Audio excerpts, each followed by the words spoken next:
કલ્પના કરો એક એવા શહેરની જે સોનાથી બનેલું હતું, જેનું નિર્માણ ખુદ ભગવાને કર્યું હોય અને જે એક જ દિવસમાં સમુદ્રમાં ગરકાવ થઈ ગયું. આ કહાણી છે દ્વારકાની, એક એવી દંતકથા જે હજારો વર્ષોથી આપણને સૌને આકર્ષિત કરતી આવી છે. તો અહીં સૌથી મોટો સવાલ એ ઊભો થાય છે કે જે શહેરના રક્ષક સ્વયં ભગવાન કૃષ્ણ હતા, એ આખું શહેર સમુદ્રમાં વિલીન કેવી રીતે થઈ શકે?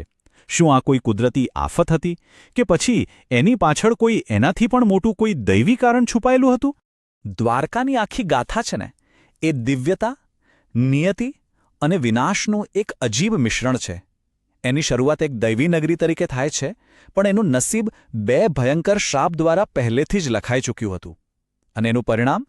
એક એવું રહસ્ય જે સમુદ્રના પેટાળમાં હજારો વર્ષો માટે દફન થઈ ગયું.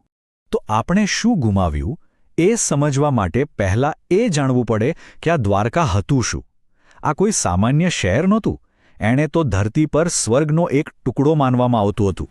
જરા વિચારો, યાદવો પર સતત હુમલાઓ થઈ રહ્યા હતા, એટલે એમના રક્ષક કૃષ્ણ માત્ર એક નવું શહેર નથી બનાવતા, તેઓ સ્થાપત્ય અને વ્યૂહરચનાનો એક એવો ઉત્કૃષ્ટ નમૂનો બનાવે છે જેની કોઈ કલ્પના પણ ન કરી શકે. એક એવું સુરક્ષિત શહેર કે જેને સ્વર્ગનું પ્રવેશદ્વાર કહેવામાં આવતું, દુનિયાની બધી અરાજકતાથી દૂર એક સુરક્ષિત આશ્રવ. પણ કોઈ પણ દિવાલ ભલે ગમે તેટલી મજબૂત કેમ ન હોય, એ શહેરને એના નસીબથી બચાવી નથી શકતી. અને દ્વારકાનું નસીબ કોઈ સેનાએ નહીં પણ શબ્દોએ લખ્યું હતું. બે શક્તિશાળી અટલ શ્રાપ જે પોતાનો પ્રભાવ બતાવવા માટે તૈયાર હતા. અને આ કોઈ સાધારણ શ્રાપ નહોતા, બંને બિલકુલ અલગ જગ્યાએથી આવ્યા હતા, પણ ઇશારો એક જ દુઃખદ અંત તરફ કરી રહ્યા હતા. પહેલો શ્રાપ જન્મ્યો હતો મહાભારતના યુદ્ધ પછી એક માતાના અસહ્ય દુઃખમાંથી, અને બીજો જન્મ્યો હતો મૂર્ખાઈ ભર્યા અહંકારની એક ક્ષણમાંથી. એક એવી મજાક જે ભયંકર રીતે ખોટી પડી ગઈ. જરા એ દૃશ્યની કલ્પના કરો. કુરુક્ષેત્રનું યુદ્ધ પૂરું થયું છે. પોતાના 100 પુત્રોને ગુમાવી ચૂકેલા ગાંધારી પોતાના દુઃખ અને ક્રોધને કૃષ્ણ પર ઠાલવે છે. એમના શબ્દો ખાલી શ્રાપ નથી, એક શોકગ્રસ્ત માતાની ચીસ છે. એક ભવિષ્યવાણી કે કૃષ્ણના પોતાના લોકો પણ એ જ રીતે પોતાની જાતને ખતમ કરી નાખશે જે રીતે એના લોકોએ કર્યું હતું. અને બીજો શ્રાપ? વેલ, એ તો ઘમંડની એક ક્લાસિક કહાણી છે. એની શરૂઆત કોઈ યુદ્ધથી નહીં પણ એક બાલિશ મજાકથી થઈ. કૃષ્ણનો જ પુત્ર સાંબ કેટલાક આદરણીય ઋષિઓની મજાક ઉડાવવાનું નક્કી કરે છે. એમની પ્રતિક્રિયા ખાલી ગુસ્સો નહોતી, એ ન્યાયી ક્રોધ હતો. અને એમનો શ્રાપ એકદમ ચોક્કસ હતો. જે વસ્તુ મજાકનું કારણ બની એ જ એમના આખા કુળના વિનાશનું શસ્ત્ર પેદા કરશે. તો ભવિષ્યવાણીઓ તો થઈ ચૂકી હતી, એક દુઃખમાંથી, એક અહંકારમાંથી. હવે એ જોવાનો વારો હતો કે આ શબ્દો કેવી રીતે સાચા પડ્યા અને કેવી રીતે યાદવ કુળનો વિનાશ કોઈ બહારની શક્તિએ નહીં પણ અંદરથી જ થયો. જેમ જેમ શ્રાપની અસર થવા લાગી તેમ તેમ દ્વારકા પોતે જ જાણે સડવા લાગી. શહેરની સોનેરી ચમક ફીકી પડવા લાગી. વિચિત્ર અને ડરાવણા અપશુકુન રોજની વાત બની ગયા.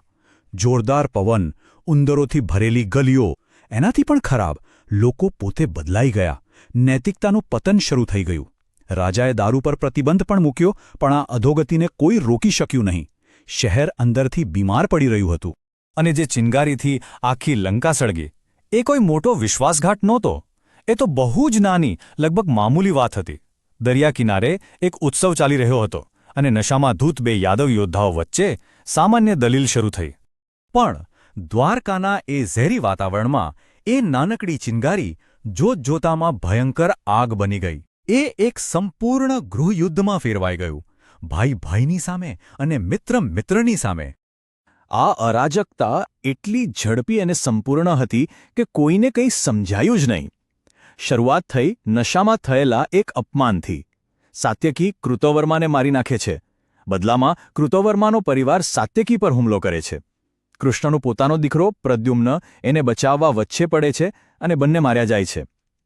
આ બધું જોઈને સંપૂર્ણ નિરાશા અને ક્રોધમાં ખુદ કૃષ્ણ મુઠ્ઠીભર ઘાસ ઉપાડે છે અને એ ઘાતક લોખંડના મૂસળમાં ફેરવાઈ જાય છે. બીજો શ્રાપ સાચો પડ્યો. બસ એ જ ઇશારો હતો. પાગલ થયેલા યાદવો એ જ જાદુઈ ઘાસથી એકબીજાને ત્યાં સુધી મારે છે જ્યાં સુધી લગભગ કોઈ જીવતું બચતું નથી. લોકો ખતમ થઈ ગયા હતા. આખા કૂળે પોતાનો જ નાશ કરી દીધો હતો. હવે બચ્યું હતું તો માત્ર એ સુનેરી શહેર, એક નષ્ટ થયેલા રાજવંશનું શાંત, ખાલી સ્મારક. અને હવે સમુદ્રમાં હલચલ શરૂ થઈ. પોતાના જીવનનું આખું કાર્ય નષ્ટ થતું જોઈને બંને દૈવી ભાઈઓ વિદાય લેવાની તૈયારી કરે છે. મોટા ભાઈ બલરામ યોગ સમાધિમાં બેસીને પોતાનો દેહ ત્યાગી દે છે. કૃષ્ણ જંગલમાં જાય છે. પણ જુઓ, ભગવાનનો અંત પણ કેટલો સામાન્ય હોઈ શકે છે. એક શિકારી એમના પગને હરણ સમજીને બાણ ચલાવે છે અને બસ આ એક નાનકડી દુઃખદ ઘટનાથી પૃથ્વી પર કૃષ્ણનો સમય પૂરો થાય છે. પણ પોતાની અંતિમ ક્ષણોમાં પણ કૃષ્ણ પાસે એક છેલ્લું કામ હતું. એમણે પોતાના પ્રિય મિત્ર અર્જુનને એક સંદેશો મોકલ્યો. સંદેશો એકદમ સ્પષ્ટ અને તાત્કાલિક હતો. અર્જુન, સમુદ્ર દ્વારકા તરફ આવી રહ્યો છે. મારું કામ હવે પૂરું થયું છે. જે કોઈ પણ બચ્યું છે એમને અહીંથી સુરક્ષિત બહાર કાઢ. એમના બનાવેલા શહેરના બચેલા લોકો માટે આ સુરક્ષાનું અંતિમ કાર્ય હતું. અર્જુન સમય સામે દોટ મૂકે છે અને જેવો એ છેલ્લા બચેલા લોકોને શહેરના દરવાજામાંથી બહાર લઈ જાય છે, ભવિષ્યવાણી સાચી પડે છે. જે સમુદ્રે એક સમયે કૃષ્ણ માટે આદરપૂર્વક રસ્તો આપ્યો હતો, એ જ સમુદ્ર હવે અકલ્પનીય શક્તિથી ઉછળે છે. સોનેરી મહેલો, ભવ્ય મંદિરો, બધું જ દરિયાના મોજામાં ગરકાવ થઈ જાય છે અને દ્વારકા પૃથ્વીના નકશા પરથી હંમેશ માટે ગાયબ થઈ જાય છે. હજારો વર્ષો સુધી આ વાર્તાનો અંત અહીં જ થઈ જતો હતો. એક શક્તિશાળી દંતકથા, એક બોધપાઠ. પણ પછી આપણા આધુનિક સમયમાં આપણે શોધવાનું શરૂ કર્યું અને સમુદ્રના ઊંડાણમાંથી પડઘા સંભળાવા લાગ્યા. આ એક એવી વાર્તા હતી જે પેઢીઓથી કહેવાતી આવી, પણ હંમેશા એને પૌરાણિક કથા જ માનવામાં આવી. એક મહાન મહાકાવ્ય, હા, પણ અંતે તો માત્ર એક વાર્તા. પણ શું થાય જો એ માત્ર વાર્તા ન હોય તો? શું થાય જો સમુદ્રના મોજાઓની નીચે સત્યનો કોઈ અંશ શોધવાની રાહ જોઈ રહ્યો હોય? અને પછી 2005 અને 2007ની વચ્ચે આધુનિક દ્વારકાના દરિયા કિનારે મરીન આર્કિયોલોજિસ્ટની ટીમને કંઈક એવું મળ્યું જેણે બધાને જ ચોંકાવી દીધા. ખાલી થોડા પથ્થરો નહીં, પણ એક આખા શહેરના સુનિયોજિત અવશેષો. એમને 500 મીટરથી પણ વધુ લાંબી એક વિશાળ દિવાલ મળી. માટીના વાસણો અને કલાકૃતિઓ મળી જે એક મોટા, વિકસિત બંદર શહેર હોવાનો ઇશારો કરતી હતી. અને આમાંથી કેટલાક અવશેષોની જ્યારે કાર્બન ડેટિંગ કરવામાં આવી ત્યારે એક એવો આંકડો સામે આવ્યો જેણે સૌને સ્તબ્ધ કરી દીધા. 9000 વર્ષ જૂના! આ તો આપણી સમયરેખાને આપણે વિચાર્યું હતું એના કરતાં પણ ઘણું પાછળ લઈ જાય છે. તો અંતે આપણે આ અદ્ભુત કોયડા સાથે રહી જઈએ છીએ. એક તરફ આપણી પાસે એક પ્રાચીન ગ્રંથ છે જે એક શહેરના વિનાશ અને એના ડૂબી જવાની આખી કહાણી કહે છે, અને બીજી તરફ આપણી પાસે આધુનિક સોનાર અને કાર્બન ડેટિંગ છે જે એ જ જગ્યાએ ડૂબી ગયેલું એક વિશાળ, પ્રાચીન શહેર બતાવે છે. તો સવાલ એ નથી કે શું તે વાસ્તવિક હતું.